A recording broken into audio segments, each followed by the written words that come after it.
నమస్కారం రైతు సోదరులారా, పంట త్వరగా పెరగాలని, ఎక్కువ దిగుబడి రావాలని మీరు యూరియాను మోతాదుకు మించి వేస్తున్నారా? అయితే ఆగండి. మీరు వేసే ఆ అదనపు యూరియా మీ పంటకే కాదు, మీ ఆరోగ్యానికి కూడా ముప్పని మీకు తెలుసా? మొదటిగా, యూరియా ఎక్కువైతే నేల గట్టిపడి సారం కోల్పోతుంది. నత్రజని అధికమైతే మొక్కలు మెత్తగా పెరుగుతాయి. దీనివల్ల రసం పీల్చే పురుగులు మరియు తెగుళ్లు త్వరగా ఆశిస్తాయి. ఫలితంగా మందుల ఖర్చు రెట్టింపు అవుతుంది. అతిగా వాడిన యూరియా భూగర్భ జలాల్లో కలిసి నీటిని విషతుల్యం చేస్తుంది. ఇది మన పంటలను కలుషితం చేస్తుంది.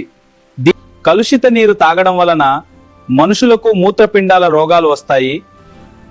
పశువులు, పక్షులకు మనుగడ లేకుండా అవుతుంది.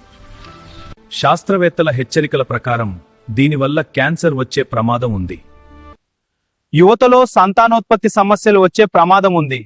కాబట్టి మట్టి పరీక్షలు చేయించి అవసరమైన మేరకే యూరియా వాడండి. వీలైతే నానో యూరియా వంటి ఆధునిక పద్ధతులను పాటించండి.